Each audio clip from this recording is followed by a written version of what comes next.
So guys, आप में से बहुत सारे बच्चों के मन में क्वेश्चन ये चल रहा होगा कि सर मैं ऑटोनोमस कॉलेज में एडमिशन लूं कि नॉन ऑटोनोमस में एडमिशन लूं, दोनों में डिफरेंस क्या होता है, कौन सा ज्यादा बेटर होता है। मैं जानता हूं भाई आपके दिल की बात, एंड बहुत सारे बच्चों को हो सकता है ये पता भी ना हो कि ऑटोनोमस एंड नॉन ऑटोनोमस क्या होता है। ओके, इससे रिलेटेड अगर कुछ भी और इन्फॉर्मेशन आपको चाहिए, ये ज्यादा ऑटोनोमस के बारे में चाहिए या नॉन ऑटोनोमस के बारे में चाहिए, प्लीज कमेंट बॉक्स में लिखना। तो गाइस मैं और डिटेल में और कॉलेजेस के बारे में और वीडियो आप लोगों को लेके आऊंगा, क्योंकि देखो मैं आपके जो कमेंट देख रहा हूँ ना उसी से रिलेटेड वीडियो लेके आ रहा हूँ। एंड दोस्तों नए हो तो प्लीज चैनल को सब्सक्राइब करना, डिस्क्रिप्शन में स्पेशल व्हाट्सअप चैनल हमारा दिया है, उसको ज्वाइन कर लेना। अब सबसे पहले बताऊंगा ऑटोनोमस क्या होता है। ऑटोनोमस के बारे में बताना चाहूंगा कि देखो ये भी मतलब ऐसा नहीं कि जब आपको फाइनल आपका रिजल्ट डिग्री मिलेगा तो डिग्री कॉलेज का नहीं मिलेगा, वो यूनिवर्सिटी की ही डिग्री होगी। बट यूनिवर्सिटी इनको एक परमिशन देता है अपना सिलेबस खुद से डिजाइन करने का, अपना पैटर्न खुद से डिजाइन करने का। इवन गाइस यहाँ एक चीज ज्यादा बेटर रहता है, क्या बेटर रहता है कि जो भी मान लो जो भी ट्रेंड मार्केट में चल रहा है, जैसे भी एआई एंड डीएस से रिलेटेड जो भी चीजें चल रही है, तो उससे रिलेटेड सिलेबस को ये अपडेट कर सकते हैं। किसके अंदर ये इनको परमिशन मिला रहता है, अपने सिलेबस को डिजाइन कर सकते हैं। तो करंट जो चीजें चलती रहती है उससे रिलेटेड ये लोग क्या करते हैं, तुरंत अपडेट कर पाते हैं और अपडेट कर लेते हैं।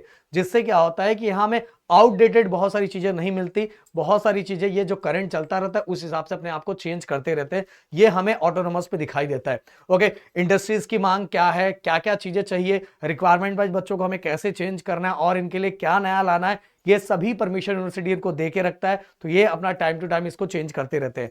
अब नॉन ऑटोनोमस में क्या होता है कि देखो इनको एक गाइडलाइंस के थ्रू आगे बढ़ना पड़ता है।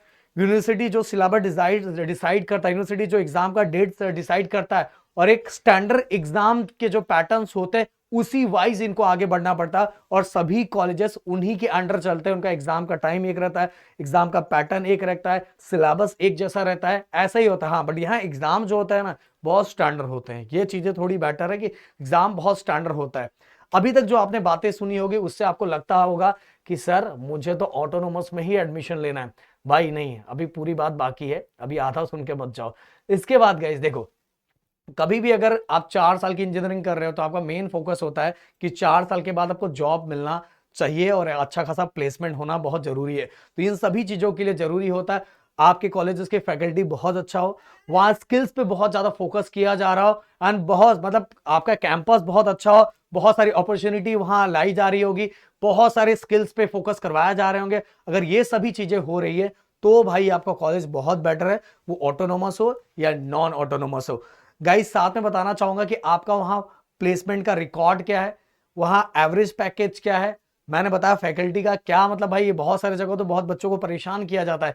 इवन इंटर्नशिप से रिलेटेड वहां क्या है। इवन गाइस अगर आपका आपका आपके सीनियर से रिलेशन बहुत ज्यादा अच्छा है, बॉन्डिंग बहुत ज्यादा अच्छा है, तो भी प्लेसमेंट मिलने में बहुत ज्यादा आसानी होता है। इवन गाइस नॉन ऑटोनोमस के बारे में एक चीज और मैं अच्छा आपको बोलना चाहूंगा कि नॉन ऑटोनोमस के अंदर जो टीचर्स होते हैं, जो फैकल्टीज होती है, वो ऑटोनोमस के कंपैरिजन में कई जगह, हर जगह की बात नहीं करूंगा, कई जगह बेटर पाया जाता है, अच्छा पाया जाता है। इवन उसके लैब उसके कंपैरिजन में ज्यादा अच्छा होता है। बहुत सारे जगह कैंपस ज्यादा बेटर होता है, हर जगह की बात नहीं कर रहा हूँ, कुछ जगहों पे तो ऑटोनोमस भी कॉलेजेस बहुत अच्छे होते हैं, बहुत ज्यादा अच्छा होता है। पर मैं ज्यादा जगह की बात करूंगा कि जो नॉन ऑटोनोमस कॉलेजेस होते हैं वहां टीचर जो फैकल्टीज हैं वो बहुत ज्यादा बेटर होते हैं। तो भाई इन सभी चीजों को देख के आपको फोकस करना चाहिए। मैंने दोनों में डिफरेंस बता दिया। हाँ, मैंने बताया कि यहाँ का जो सिलेबस होता है थोड़ा आउटडेटेड होता है। हाँ, बहुत सारे बच्चे पता है ऑटोनोमस में एडमिशन क्यों लेते हैं पता है, उनको ऐसा लगता है यार कॉलेज में ही पेपर चेक होने वाला है एंड कॉलेज में ही सब चीजें होती है, तो भाई तेरा भाई बहुत आराम से निकल जाएगा, आराम से पास हो जाएगा, ये हो जाएगा। बट गाइस एक स्टैंडर्ड अगर कोई पॉलिसी फॉलो करके आगे चलता है तो उसके अंदर डेवलपमेंट भी एक स्टैंडर्ड डेवलपमेंट होता है उनका। अगर जैसे नॉन ऑटोनोमस के अंदर सेमेस्टर का टाइम फिक्स होता है, सिलेबस का टाइम फिक्स होता है, ऐसा ही सभी चीजें और ऐसे बहुत सारे लोग करते हैं, जिसके कारण वहां एक और नॉन ऑटोनोमस में एक और अच्छी चीज ये हो जाती है बच्चों लोगों को कि उनको सिलेबस जो होता है ना उससे रिलेटेड जो नोट्स है वो ढूंढने में परेशानी नहीं होती, उसके टीचर्स उनको आराम से मिल जाते हैं।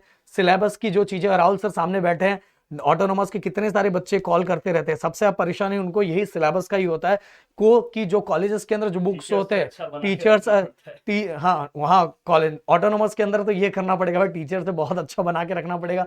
थोड़ा भी ऊपर नीचे हुआ तो आपकी बैंड बच जाएगी, समझ में आया, थोड़ा भी ऊपर नीचे हुआ तो बैंड बच जाएगा। नॉन ऑटोनोमस के अंदर का जो सिलेबस है, अगर टीचर्स का थोड़ा बहुत ऊपर नीचे भी है तो भी आपको बहुत सारे प्लेटफॉर्म पे उससे related same to same syllabus मिल जाएगा, उनके बुक्स उनके नोट्स बहुत आसानी से मिल जाएगा, और ये सब चीजें आसानी से मिल जाएगा तो रिजल्ट बहुत बेटर आता है।